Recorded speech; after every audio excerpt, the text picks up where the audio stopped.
আসসালামু আলাইকুম। সংবাদে আপনাদের সবাইকে স্বাগতম জানাচ্ছি আমি নুসরাত। শুরুতেই সংবাদ শিরোনাম। বাংলাদেশের সর্বশেষ গুরুত্বপূর্ণ আপডেট সংবাদে আপনাকে স্বাগত। শুরুতেই সংবাদ শিরোনাম, পরে বিস্তারিত। প্রথমেই জানাবো আমাদের হাতে থাকা সর্বশেষ গুরুত্বপূর্ণ সবথেকে তাজা আপডেট সংবাদ। হাদির পরিবারকে 2 কোটি টাকা দেয়া হচ্ছে বললেন অর্থ উপদেষ্টা। ইনকিলাব মঞ্চের আহ্বায়ক শহীদ শরীফ ওসমান হাদির পরিবারকে ঢাকায় ফ্ল্যাট কিনতে 1 কোটি টাকার অনুদান এবং পাশাপাশি তাদের জীবন চলাচলের জন্য আরও 1 কোটি টাকার অনুদান দিচ্ছে সরকার বলে জানিয়েছেন অর্থ উপদেষ্টা সালেউদ্দিন আহমেদ। তিনি বলেন, তাদের ঢাকায় একটি ফ্ল্যাটের জন্য 1 কোটি টাকা বরাদ্দ দেওয়া হচ্ছে এবং ওসমান হাদির স্ত্রী ও সন্তানের জন্য আরও 1 কোটি টাকা তারা যেন সুন্দরভাবে জীবনযাপন করতে পারেন সেজন্য আরও এই বাড়তি 1 কোটি টাকা দেয়া হবে বলে নিশ্চিত করেছেন তিনি।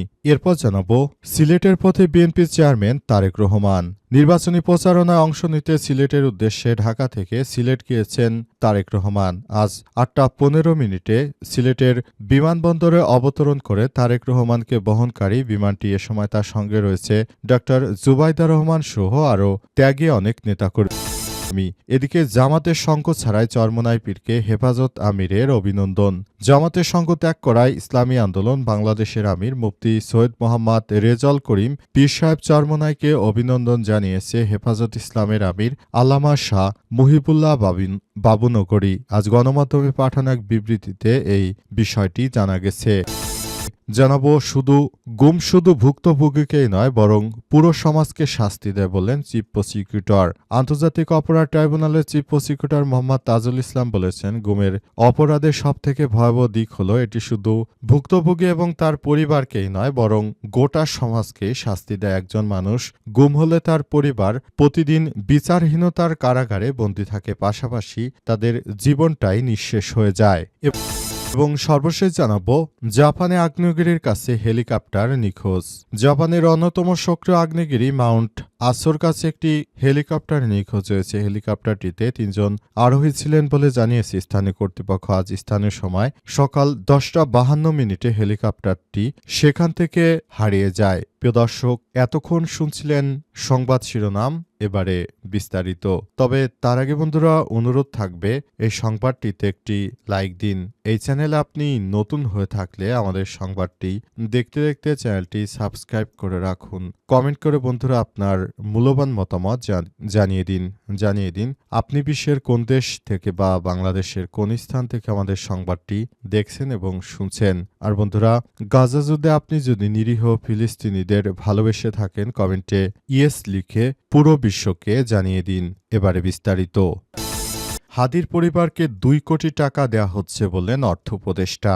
ইনকিলাব মঞ্চের আহ্বায়ক শহীদ শরীফ ওসমান হাদির পরিবারকে ঢাকায় ফ্ল্যাট কিনতে 1 কোটি টাকার বিশেষ অনুদান দেওয়ার পাশাপাশি জীবন চালানোর ব্যয় নির্বাহের জন্য প্রধান উপদেষ্টা দপ্তর থেকে আরও 1 কোটি টাকা দেওয়া হচ্ছে, এমনটাই জানিয়েছেন অর্থ উপদেষ্টা সালেউদ্দিন আহমেদ। আজ সচিবালয়ে সরকারি ক্রয় সংক্রান্ত উপদেষ্টা পরিষদ কমিটির বৈঠক শেষে সাংবাদিকদের এক প্রশ্নের জবাবে তিনি এসব তথ্য দিয়েছেন। সালেউদ্দিন আহমেদ বলেন, ওসমান বিন হাদির পরিবারের বিষয়ে 2টি ব্যাপার রয়েছে। একটা, অর্থ মন্ত্রণালয় থেকে হাদির পরিবারকে 1 কোটি টাকা দেওয়া হবে ফ্ল্যাট বা বাড়ির জন্য। আরেকটা হচ্ছে নগদ 1 কোটি টাকা আলাদাভাবে দেওয়া হচ্ছে প্রধান উপদেষ্টা দপ্তর থেকে, সেটা তাদের জীবন জীবিকা নির্বাহ করার জন্য।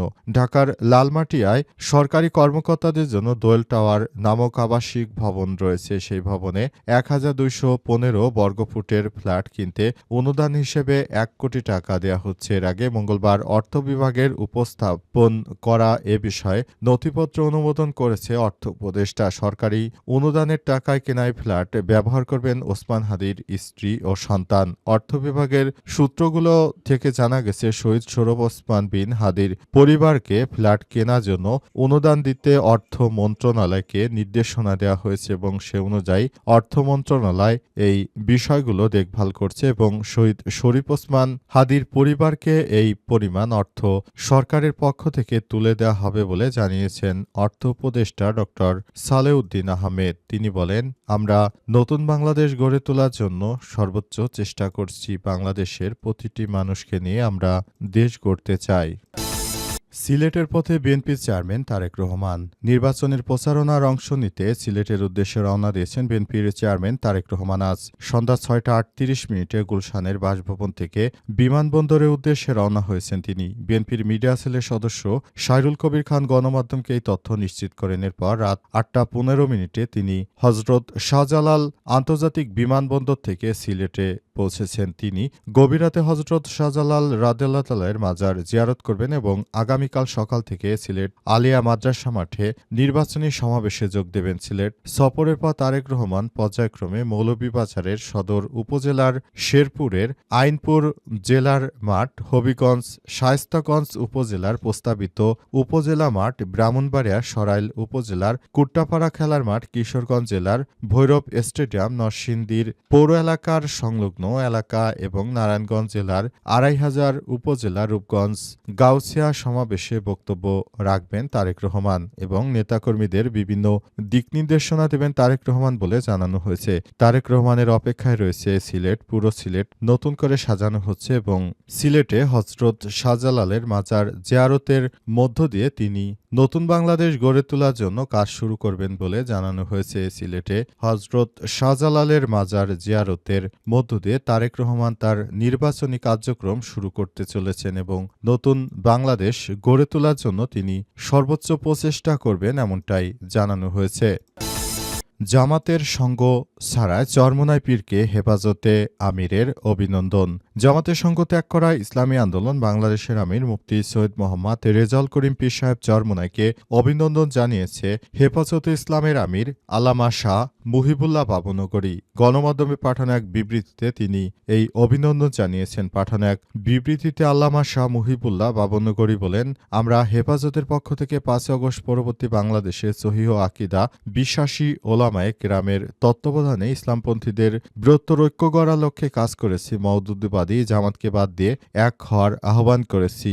ইমান আকিদাবাদ দিয়ে কারো সঙ্গে জোট না করা সতর্ক করেছি। আলহামদুলিল্লাহ, মওদুদিবাদী জামাতের খপ্পর থেকে বের হয়ে ইসলামী আন্দোলন বাংলাদেশ এককভাবে রাজনৈতিক পথ চলা তৈরি করতে পারায় বিশেষ মোবারকবাদ জানাই। ইসলামের রাজনীতিতে হকপন্থীদের একক পথ চলা খুবই প্রয়োজনীয় ছিল উল্লেখ করে হেফাজতের আমির বলেছেন, ইসলামপন্থী রাজনীতিবিদদের বিষয়ে তিনি কথা বলেছেন। অথচ বাংলাদেশের যত কওমি মাদ্রাসা আছে সেই কওমি মাদ্রাসা আসলে মদিনা থেকে কিভাবে করল তারা? কারণ মদিনায় যতগুলো ইউনিভার্সিটি রয়েছে প্রতিটি জায়গায় ইউনিভার্সিটি থেকে পড়াশোনা করানো হয়, কিন্তু বাংলাদেশের যে কওমি লাইন রয়েছে এই কওমি লাইন থেকে তারা কিভাবে বিজ্ঞান নিয়ে পড়াশোনা করে, কিভাবে তারা সাহিত্য নিয়ে পড়াশোনা করে, কোনো জায়গায় কিন্তু এগুলো নিয়ে সব বিষয় নিয়ে তারা কথা বলে না। শুধুমাত্র আকিদার দোহাই দিয়ে তারা জামাত ইসলামকে একরকম ধ্বংস করে দিচ্ছে। কারণে ইসলামপন্থীদের মধ্যে কোনোদিনও জোট হওয়া সম্ভব হচ্ছে না। আর বাংলাদেশে শুধু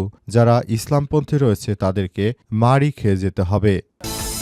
গুম শুধু ভুক্তভোগীকেই নয়, পুরো সমাজকে শাস্তি দেয় বললেন চিফ প্রসিকিউটর।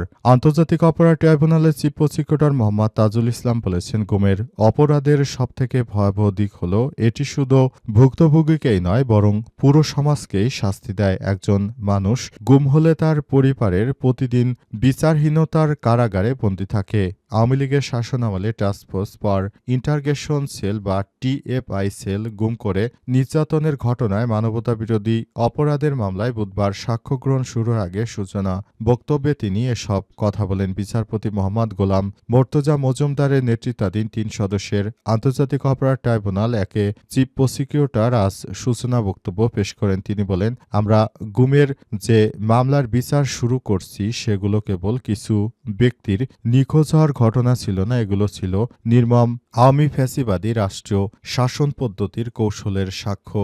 যে কৌশল স্রেফ গোপনে হত্যা করে লাশ গোপনই করেনি, বরং জ্যান্ত লাশ বানিয়ে অক্ষম করে রেখেছিল বিরোধী মতের হাজার হাজার মানুষকে। আন্তর্জাতিক অপরাধ ট্রাইব্যুনালে চিফ প্রসিকিউটর আরও বলেন, নীরব ও আলো বাতাসহীন অন্ধকার কুঠুরিতে হাত পা বেঁধে মাসের পর মাস বিনা বিচারে বন্দীদের আটকে রাখার এই কৌশল সমাজে ভয়, অনিশ্চয়তা এবং একটি দীর্ঘস্থায়ী ক্ষত তৈরি করেছিল। এই ক্ষত কেবল রাজনৈতিক ও জনপরিসরে সীমাবদ্ধ ছিল না, বরং জনগণের নিরাপত্তা সুরক্ষা নিশ্চিত করার জন্য যে আইনশৃঙ্খলা বাহিনীগুলো বিদ্যমান ছিল সেই বাহিনীগুলোর কাঠামোর মধ্যে গভীরভাবে প্রবেশ করেছিল বলে বলা হয়েছে এবং এ কারণে মূলত শেখ হাসিনা এই ধরনের ফ্যাসিস্টের মতো কার্যক্রম চালাতে পেরেছিল।